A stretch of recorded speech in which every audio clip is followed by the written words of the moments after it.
Hello, everybody, and welcome to another session of Ask the Expert.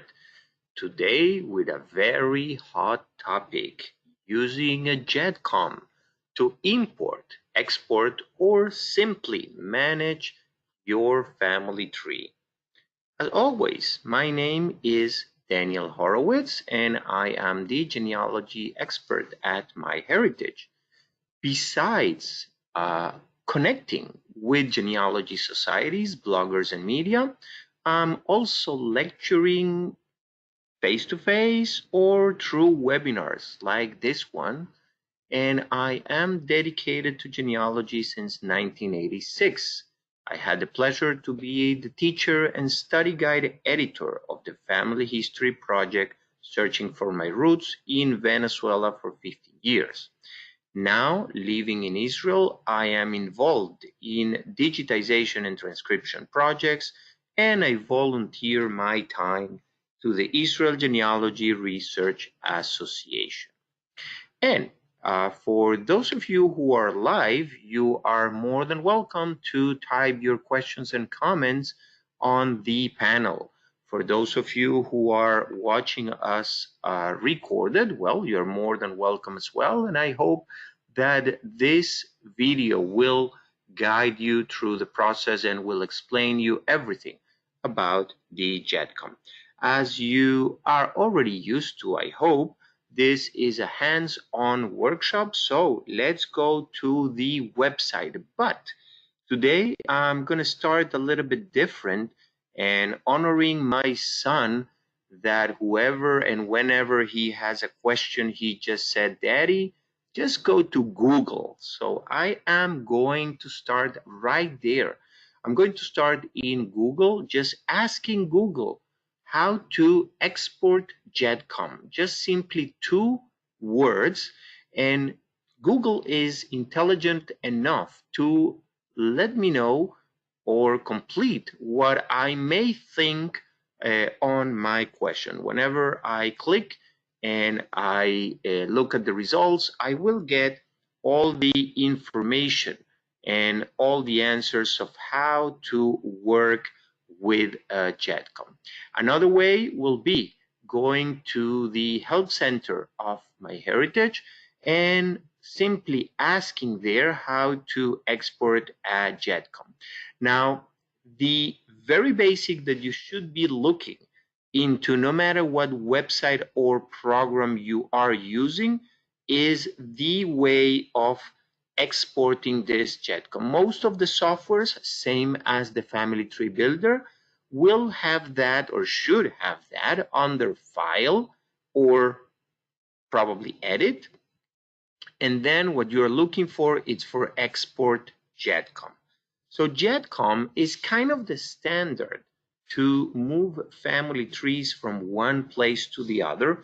And why do I say the standard? Well, because every software and every website always spices a little bit and personalize a little bit with some tags or some information that is proprietary to that software or website.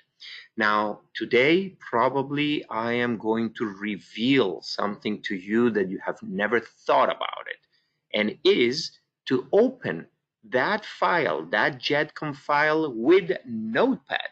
Well, I'm using Windows and I'm choosing Notepad for this, but any other text reader will open a GEDCOM, and this is how a GEDCOM looks. Now you can see that it's pretty much readable. I can understand the version, and this is actually one of the questions that was already asked. In this case, we're working with GEDCOM 5.5.1, and this is simply the version of the GEDCOM that it's out there available.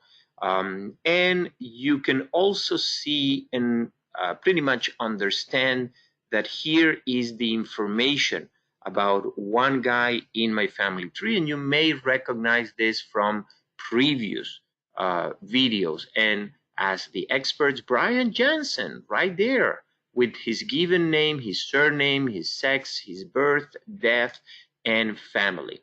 Now, this again, it's a sample, so you will not find a lot of information here.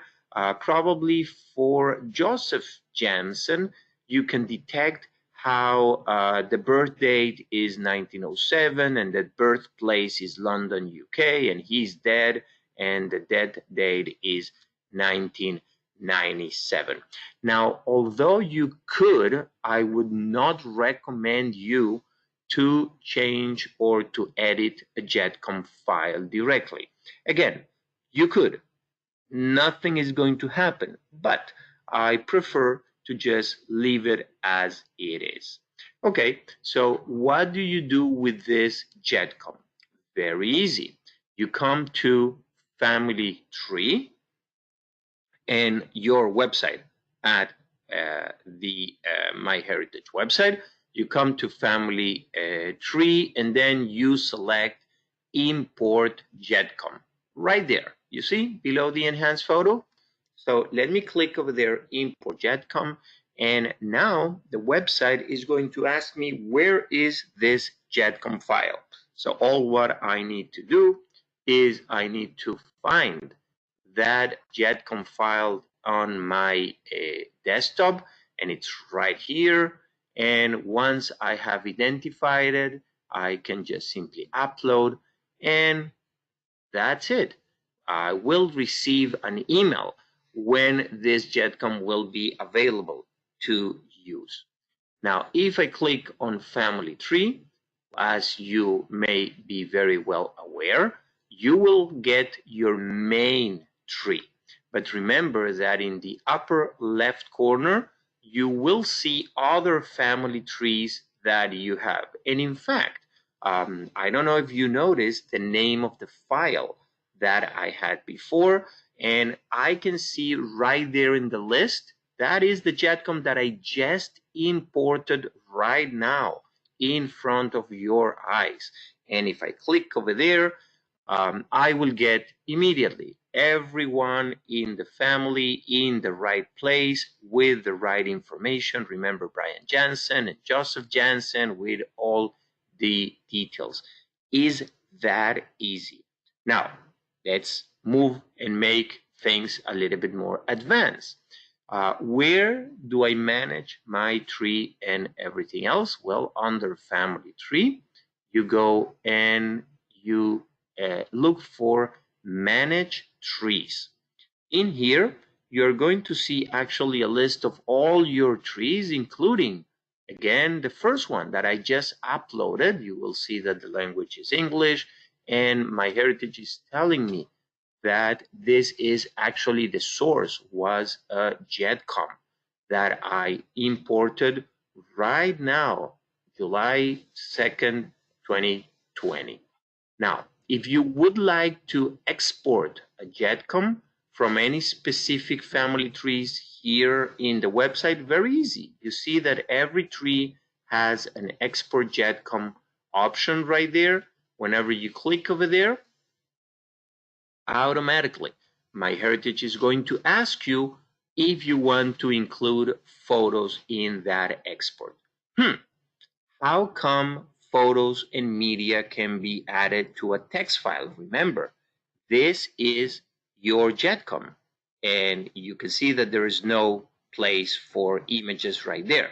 Well, the trick is that whenever you are exporting a GEDCOM and you have the ability to select photos, what is going to happen is that the URL, the address of the image or the video or whatever media you have attached to your family tree is going to be added to the GEDCOM. So here you will see a line that will have a URL, and that is the URL of the media. So it will depend on the program or the website that you're using to import that GEDCOM to be able to read that URL, and that URL needs to be also available for the website or the software to go to see, to bring it and to put it on the right place. So one of the questions, and I see a lot already coming into the question box, is, well, what happened with that media when I am importing a GEDCOM? Will MyHeritage will bring my files and my media? Well, now you know that it will depend on two factors. First, the fact that the source where you exported that GEDCOM will place the URLs in the GEDCOM, and the fact that those URLs need to be available or accessible by the software or the website. Now, I will take advantage to say also that whenever you are downloading a GEDCOM, you are exporting a GEDCOM from the software, from the family tree builder, MyHeritage will create a folder next to the GEDCOM where all the images are going to be saved, and then the GEDCOM is going to have a line that will point to that folder.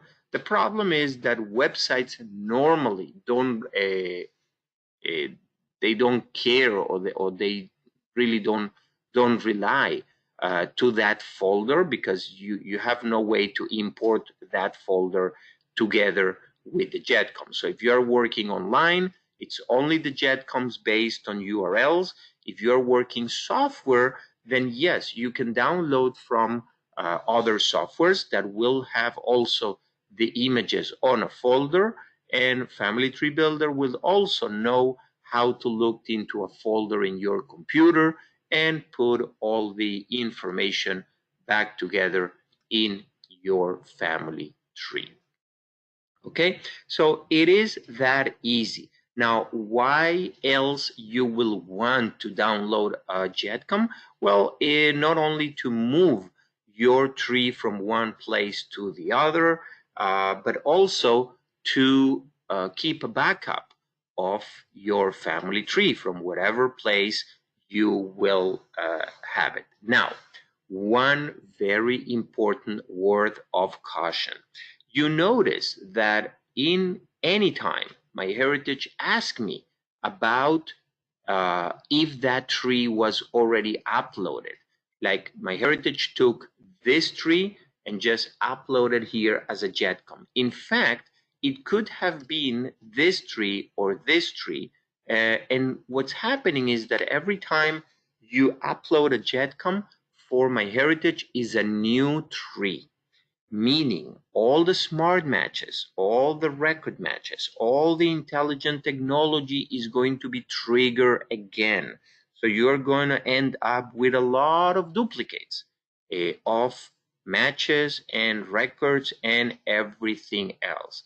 So my suggestion is, if you are importing a GEDCOM to MyHeritage, good, very good.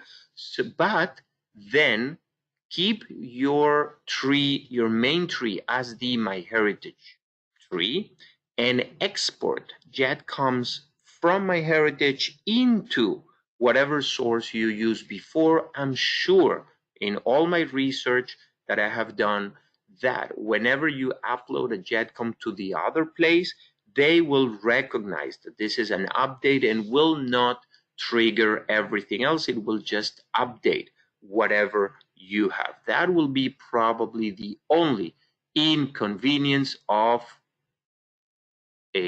having your GEDCOM imported from one place to the other.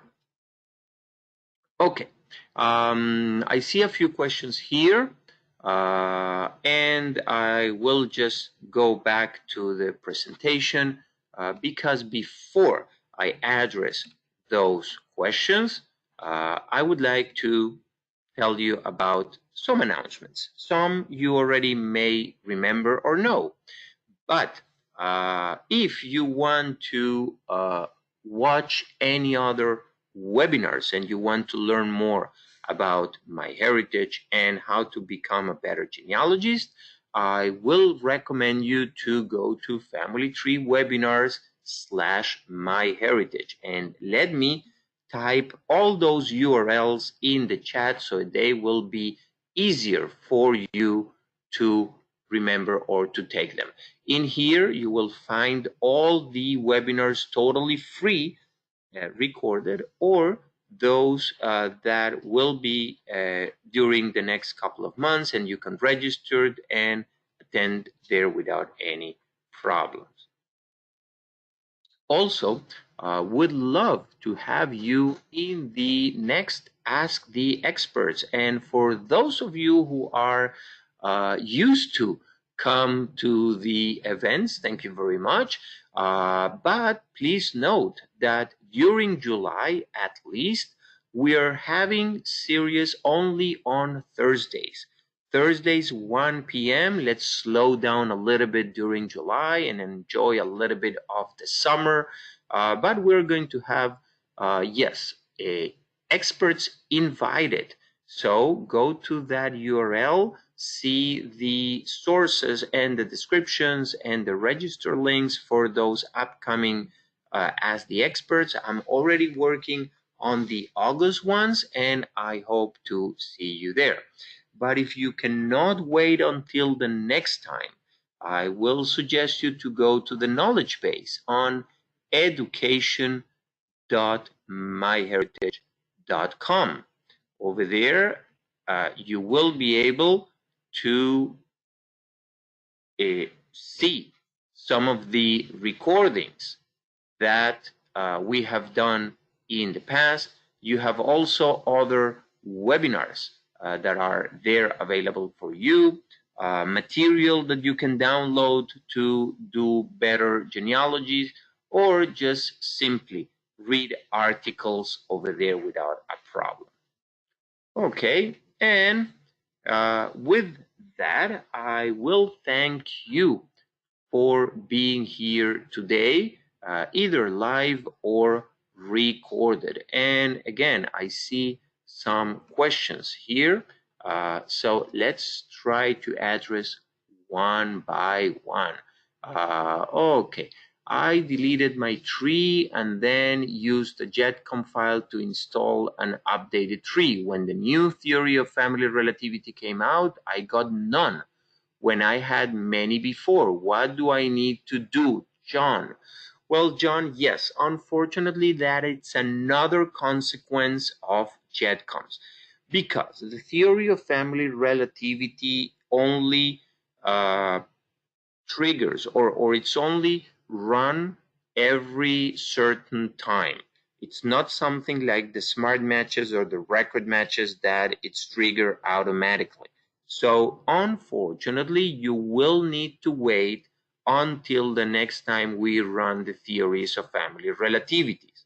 Okay, so a little bit of patience. And if you have theories right now, and if you don't want to lose them, then definitely don't, well, you can upload a GEDCOM, but don't delete whatever GEDCOM you have now.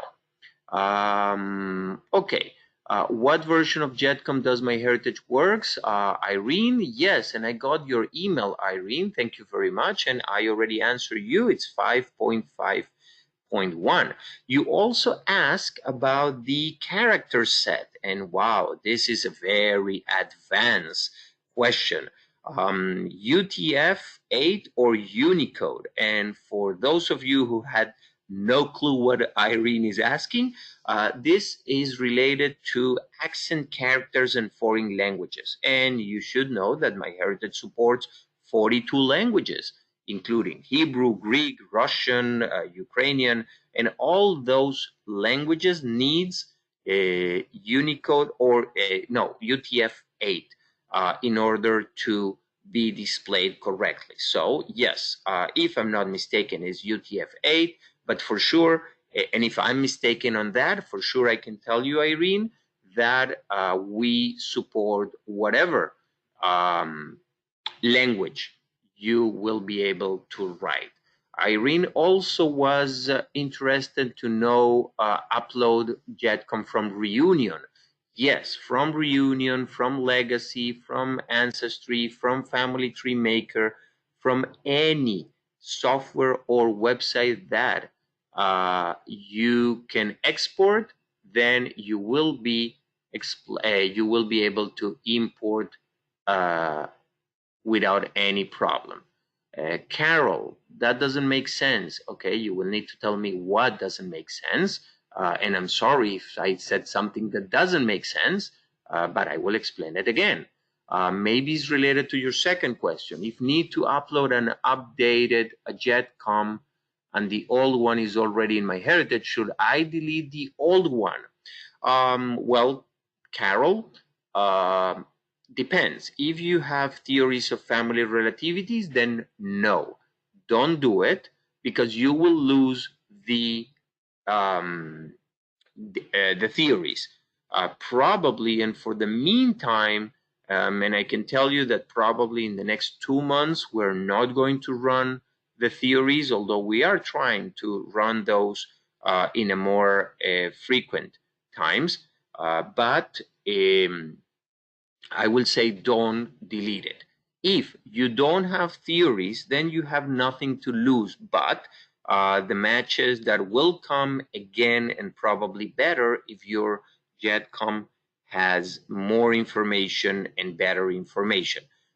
So just be prepared to do it one more time, and from then on, again, it's my suggestion to just keep updating MyHeritage and export GEDCOMs from MyHeritage.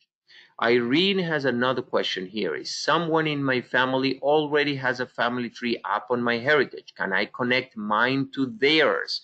Not really, Irene, because MyHeritage offers you a personal website to um, grow your family tree. You could ask your relative to invite you and to give you admin options in that website, and then you will be able to work together with that relative if that is what you want to do. If not, you will be able uh, to have your own website. You will receive smart matches with that website of your relative. Another option not to get smart matches is still being a member of your relative website. MyHeritage will ignore his or her website to give you matches, because if you are already a member of another person's family tree, it means that probably you already know that tree and that person, and you don't need to receive all that information through the matches. Okay, well, today was a very short subject. I hope that I clear up the air, that you understand what is a GEDCOM, how the GEDCOM looks like, and what to do to import, to export, and to manage your family tree with GEDCOMs. As always, if you still have questions after I close the webinar, or if you remember the question after, or if you are looking at this on a recording, you have right there the address of the frequent asked questions, and that is exactly the first page that I show you after Google, I would say. And in here, if you give me 1 second, I actually want to show you the help center. In here, you can, without any problem, type any question, even that simple like export GEDCOM or only GEDCOM, and you will get all the answers that you need. In the meantime, please, please, please take very good care of yourself and your family. take advantage of this extra time that you have to do a little bit of genealogy and have a wonderful weekend. See you next time. Goodbye, everybody.